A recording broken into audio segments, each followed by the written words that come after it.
Hello नमस्कार, मैं हूँ यश और स्वागत करता हूँ आप सभी का स्टडी विलेज कानपुर में। हाँ जी, एक नए अपडेट के साथ फिर से आपका स्वागत है। तो यहाँ पर मिलता है आपको नेशनल इंटरनेशनल करंट इशू का कंप्लीट ट्यूटोरियल। अगर आप भी कर रहे हैं किसी कॉम्पिटिटिव एग्जाम की तैयारी तो जुड़े रहिए हमारे साथ और ख़ुद को करते रहिए अपडेट। तो अभी हाल में ही जो एक डिस्कशन टॉपिक बना हुआ है, एक टॉपिक है कि किर्गिस्तान और तजाकिस्तान की जो बॉर्डर टेंशन है या कह सकते हैं बॉर्डर कॉन्फ्लिक्ट है, क्या वजह है, क्या बॉर्डर को लेकर के उनके बीच में जो टेंशन है क्या है और ये कब से चल रहा है और क्यों है, ये सारे सवालों के जवाब हम जानेंगे इस वीडियो में। तो बने रहिए मेरे साथ और करते हैं वीडियो की शुरुआत। तो सबसे पहले हम जान लेते हैं कि व्हाई इन द डिस्कशन, आखिर ये चर्चा में क्यों है। तो चर्चा में इसलिए कि रिसेंटली क्या हुआ है recently volume the clashes along the Kyrgyzstan और तजाकिस्तान, किसके बीच में, किर्गिस्तान और तजाकिस्तान बॉर्डर के बीच में जो क्लेसेस चल रहे थे। Two countries agreed to cease fire और किल्ड नियरली 40 और people and injured nearly 170 peoples. मतलब अभी हाल में ही क्या हुआ है कि इन दोनों के बीच में किर्गिस्तान और ये सेंट्रल एशिया के ही दोनों पार्ट्स पड़ते हैं, इनके बारे में और भी चाहे ये दोनों USSR के ही पार्ट हैं। जब सोवियत संघ हुआ करता था उसी से टूट करके ये सारे जितने कंट्रीज हैं सेंट्रल एशिया में लगभग और भी हैं, तो ये सारे उसमें उसी USSR के किसी समय पार्ट हुआ करते थे, उसी से अलग हुए थे। तो यहाँ पर क्या है कि अभी हाल में क्या हुआ है कि इन दोनों कंट्री ने जो सीज फायर, किसकी बात हो रही है, सीज फायर की। तो यहाँ पर जो एक झड़प हुई, हिंसक झड़प हुई और उसमें से सीज फायर को लेकर एक सहमत व्यक्त की गई है। दोनों सहमत हो गए हैं कि भैया हम सीज फायर का उल्लंघन नहीं करेंगे और दोनों लोग सहमत हो गए। अब यहाँ पर देखना है कि जैसे कि हमारा इंडिया और पाकिस्तान के बीच में चलता रहता है, अब स्थिति अगर वर्ल्ड की देखा जाए तो हर बॉर्डर पे कॉन्फ्लिक्ट चलता है, इंडिया पाकिस्तान, इंडिया चाइना, उधर यूक्रेन रसिया चलता रहता है, उधर आप जाएंगे तो इधर चाइना का जापान के साथ में वो द्वीपों को लेकर के जो आइसलैंड उनको लेकर के चलता रहता है। इधर आप सेंट्रल एशिया में आते हैं तो ये किर्गिस्तान हो गया, तजाकिस्तान हो गया, इनके अजरबैजान और उसका आर्मेनिया का चलता रहता है। ये सारे लगभग में सभी कंट्रियों में बॉर्डर डिस्प्यूट तो चलता ही रहता है और ये कब कौन सा रूप ले लेगा, कैसा क्या सिस्टम बदलेगा पता नहीं। तो ये हर कंट्री का एक इशू है, बॉर्डर डिस्प्यूट या बॉर्डर जो टेंशन है, सब कंट्रियों का यही हिसाब है। कोई भी कंट्री हो, कहीं सीज फायर होता है, कहीं रुक जाता है, कहीं एग्री हो जाते हैं फिर चालू हो जाता है। तो ये सारी कंट्रियों में यही चलता है, ज़्यादातर देखने को यही मिलता है किसी भी। अब यहाँ पर क्या हुआ कि इन्होंने सीज फायर के लिए और लगभग में ये जो हुआ था इसमें 40 पीपल्स जो हो गए थे, इसमें से इनकी डेथ हो गई और नियरली 175 पीपल्स जो हो गए इसमें से इंजरी हो गई। इस वजह से ये थोड़ा सा चर्चा में आ गया यहाँ पर। हालांकि ये इनका जो विवाद है वो बहुत पुराना है, जब ये देश USSR से अलग हुए थे तभी से इनका ये बॉर्डर को लेकर के डिस्प्यूट चल ही रहा है, ये बहुत पुराना है। लेकिन अभी चर्चा में इसलिए आ गया क्योंकि हाल में ही इन्होंने एक सीज फायर पे एक सहमति जाहिर की है, जिसमें से रशिया ने भी और यूरोप यूनियन ने भी कहा है कि अच्छा है ये, और सपोर्ट किया है कि नहीं अच्छा किया गया। अब ये कब तक चलता है पता नहीं, तो इसलिए ये अभी हाल में ही चर्चा के विषय में आ गया। ठीक है, अब यहाँ पर है कि ये बात यहाँ पर ये है कि आखिर ये बॉर्डर में क्या है ऐसा, तो बॉर्डर के लिए कौन से जगह पे है यहाँ पर, तो यहाँ पर देख लेते हैं। पहले यहाँ पर थोड़ा सा इसको हम समझ लेते हैं। यहाँ पर ये जो मैप है, जैसा कि आप देख पा रहे होंगे इस मैप में, यहाँ पर ये मैप में इस जगह जो दिया हुआ है ये, तो इस जगह यहाँ पर एक कॉकटेस जगह पड़ती है। क्या पड़ती है, कॉकटस। कॉकटस जगह पड़ती है। तो यहाँ पर इसको लेकर के यहाँ पर विवाद छिड़ा हुआ है। विवाद इसलिए है क्योंकि ये जो जगह है, तो देखा जाए वाटर सप्लाई के लिए सबसे इम्पोर्टेंट जगह है दोनों कंट्रियों के लिए। तो ये कहते हैं कि नहीं, ये हमारी हमारी जगह में है, हमारी बॉर्डर पे आता है, हमारी जगह है। और ये तजाकिस्तान कहता है ये हमारी जगह है। बस ये डिस्प्यूट। और देखा जाए तो लगभग में 1000 किलोमीटर की बाउंड्री शेयर करते हैं ये तजाकिस्तान और क्या, किर्गिस्तान। तो इसमें से देखा जाए तो वन थर्ड, लगभग 1/3 बाउंड्री जो है वो डिस्प्यूटेड है। कितनी, 1/3। तो अगर हम 1000 का करेंगे तो लगभग वही आप समझ लीजिए कि 3300 के लगभग में आप समझ सकते हैं कि इसका 1/3 जो पार्ट है बाउंड्री का, तो वो डिस्प्यूटेड पार्ट है। तो इसी को लेकर यहाँ पर एक जगह पड़ती है कॉकटास।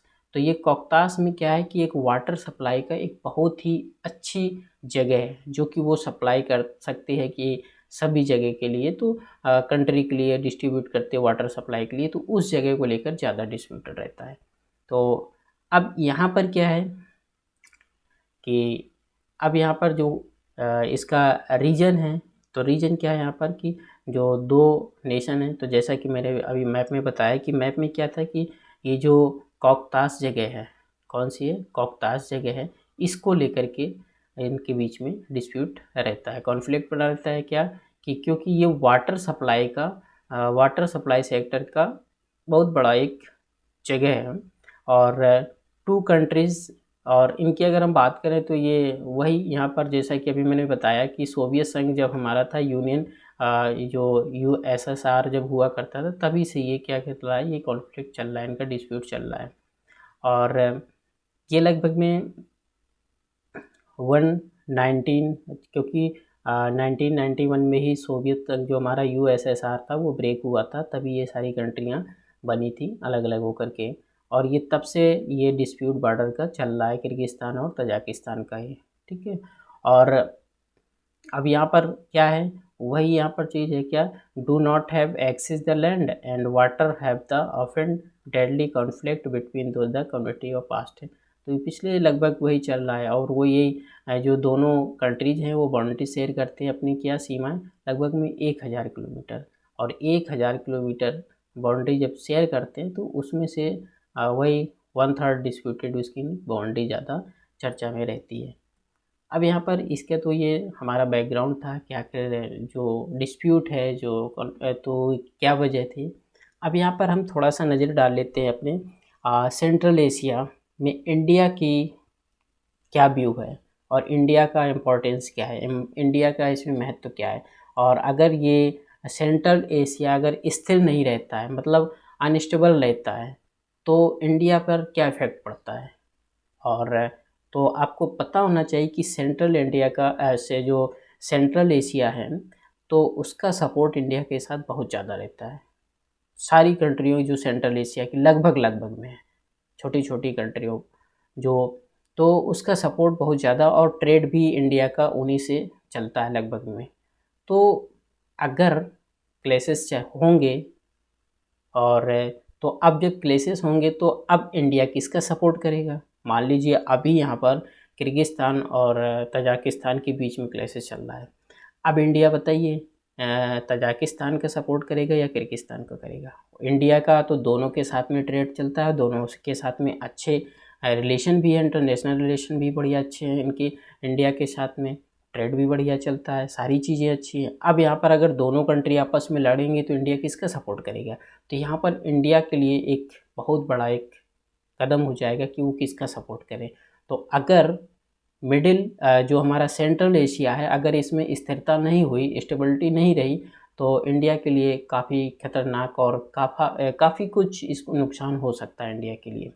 तो अब यहाँ पर थोड़ा सा हम चर्चा कर लेते हैं। अगर हम पॉलिटिकल की अगर बात करें इंडिया का क्या होगा, तो इंटेस्ट द सेंट्रल एशिया, तो areas of the security and energy और इकोनॉमिक्स और अपॉर्चुनिटी, ये सारी चीज़ें इंडिया के लिए क्या है यहाँ पर काफ़ी अच्छा है, इंडिया यहाँ से ज़्यादा कर। और इसके बाद में अगर देखा जाए तो सेंट्रल एशिया जो है वो land bridge between Asia and Europe, क्योंकि हम अगर ट्रेड करते हैं बाई अगर लैंड अगर हम करते हैं तो ये एक तरीके से जो सेंट्रल एशिया है तो वो एक तरीके से ब्रिज का काम करता है जिसको एशिया और यूरोप को जोड़ते हैं। जितने भी कंट्रीज हैं जो सेंट्रल एशिया की कंट्रीज हैं तो क्या करते हैं, एक ये यूरोप और एशिया को जोड़ने का काम करते हैं। तो इसमें बहुत ही अहम है ये बात है ताकि हम ट्रेड इजीली कर सकते हैं। और इसके बाद में यहाँ पर ये अगर इकोनॉमिक्स की अगर बात करें, इकोनॉमी की बात करें तो यहाँ पर क्या है, the reason is the rich natural resources, petroleum और नेचुरल गैस और बाकी सब यहाँ पर मटेरियल्स भी हैं, जो मेटल्स हैं, एल्युमिनियम है, गोल्ड है, सिल्वर है, ये सारी चीज़ें जो हैं ये क्या हैं, इंडिया को इनकी क्या है ज़रूरत है। और अपनी ज़रूरत पूरी करने के लिए वो क्या करता है, यहीं से ये सारी चीज़ें अपना इंपोर्ट करता है। क्या करता है, इंपोर्ट करता है। तो ये इकोनॉमिक के लिए तो बहुत ही ज़्यादा यहाँ पर ये इम्पोर्टेंस है इंडिया के लिए। और सेंट्रल एशिया जो है यहाँ पर क्या करता है, without the productivity we can use properly cultivation pulse. अब यहाँ पर देखिए सेंट्रल एशिया की ज़्यादा से ज़्यादा जो जगह पड़ी है वो बंजर पड़ी हुई है, वहाँ पर पानी की थोड़ा सा किल्लत है, पानी की कहीं या कमी है। तो यहाँ पर क्या है कि कल्टीवेशन के लिए सबसे ज़्यादा अच्छी दालें उगाई जा सकती हैं, और अगर इसका सही से इंडिया अगर यूज कर लेता है वहाँ से तो प्रोडक्शन जो दालों का है वो ज़्यादा से ज़्यादा इम्पोर्ट करके या उसको और अच्छा भी वहाँ से अच्छा ट्रेड कर सकता है। तो ये एक पहलू हो सकता है। अब डिस्प्यूट का मेन कारण ये भी है क्योंकि देखिए वो जो कॉकटास जो वहाँ पर प्लेस है वो वाटर सप्लाई का एक सबसे अच्छा प्लेस है, और वाटर की किल्लत जो हमारी सेंट्रल एशिया में पड़ती रहती है इस वजह से वो और भी किल्लत ये डिस्प्यूट का एक कारण बना हुआ है। अगर यहाँ और इंडिया की पहल की अगर बात करते हैं इसमें तो इंडिया क्या करेगा कि extend international north south transport corridor. तो इंडिया ने मतलब यहाँ पर इंटरनेशनल नॉर्थ साउथ ट्रांसपोर्ट जो कि क्या करता है ये अफ़गानिस्तान और उज़्बेकिस्तान के विस्तार करने में सहायक करता है। तो इंडिया ने इसने एक्सटेंड किया है ताकि इससे क्या होगा कि अगर अफ़गानिस्तान और उज़्बेकिस्तान को जोड़ते हैं तो इंडिया के लिए फ़ायदा है ट्रेड करने के लिए, ताकि वो सीधे यूरोप में अपना एंट्री कर सके। तो ये कुछ एक सेंट्रल एशिया का पॉइंट ऑफ इंडिया के व्यू से अगर देखा जाए तो यहाँ पर ये इम्पोर्टेंस है इंडिया के लिए। अब अगर हम पर्टिकुलर एक एक करके कंट्री के बारे में देख लेते हैं कि इंडिया और किर्गिस्तान में पॉलिटिकल की अगर बात कर लेते हैं थोड़ा, तो अगर पॉलिटिकल की अगर बात करें तो यहाँ पर इंडिया और किर्गिस्तान में 1991 में, कब 1991 में, तो इंडिया और Kyrgyzstan have the stable strong bilateral relation. तो 1991 में बायलैटरल रिलेशन इंडिया और किर्गिस्तान के हुए थे। और 1992 में, कब 1992 में India was the first country stable the diplomatic relation with Kyrgyzstan. तो भारत पहला देश था जो किर्गिस्तान में पहला डिप्लोमेट क्या किया गया था, वहाँ पर स्टेबल किया गया था, पहला देश था। कब 1992 में। अब 1992 में क्यों 1992 में, तो लगभग में ये 1991 में ही तो ये यूएसएसआर से सोवियत संघ जो था हमारा तो उससे अलग हुए थे। तो बना ही किर्गिस्तान था 1991 में, और सबसे पहले 1992 में इंडिया ने अपना वहाँ पर डिप्लोमेट स्टेबल किया गया था। तो ये कुछ इंपॉर्टेंट पॉइंट हैं एग्ज़ाम की दृष्टि से, तो आप इनको याद थोड़ा रखिएगा। अब आते हैं कि कल्चर और इकोनॉमिक की देख लेते हैं। तो 1992 two countries have the sign the number of agreement, बहुत सारे एग्रीमेंट उस समय साइन किए गए थे, इंक्लूडिंग कल्चर, ट्रेड, इकोनॉमिक और कॉरपोरेशन, सिविल एविएशन, इन्वेस्टमेंट, ये सारी चीज़ें यहाँ पर क्या की गई थी, उस समय इनका एग्रीमेंट किया गया था 1992 में। अब अगर हम मिलिट्री की बात करते हैं तो मिलिट्री क्या होता है कि यहाँ पर एक्सरसाइज करती है, ये भी हमारा 2011 में इसको स्टेबल किया गया था, एक ज्वाइंट जिसको बोला था खंजर एक्सरसाइज। क्या था ये, खंजर कह सकते हैं, dagger exercise series launch between the India and Kyrgyzstan. 2011 में इसको लॉन्च किया गया था और लगभग हर साल इसको क्या किया जाता है, ये एक्सरसाइज के युद्ध अभ्यास के तौर पे दोनों सेनाएं, दोनों देश की सेनाएं करती हैं। तो इस चीज़ को याद रखिएगा कि जो खंजर एक्सरसाइज सीरीज है वो लॉन्च की गई थी किसके बीच में, तो इंडिया और किर्गिस्तान के बीच में। कौन सा युद्ध अभ्यास था ये था खंजर। ठीक है, तो कब किया गया था, ये 2011 में किया गया था। क्लियर यहाँ से।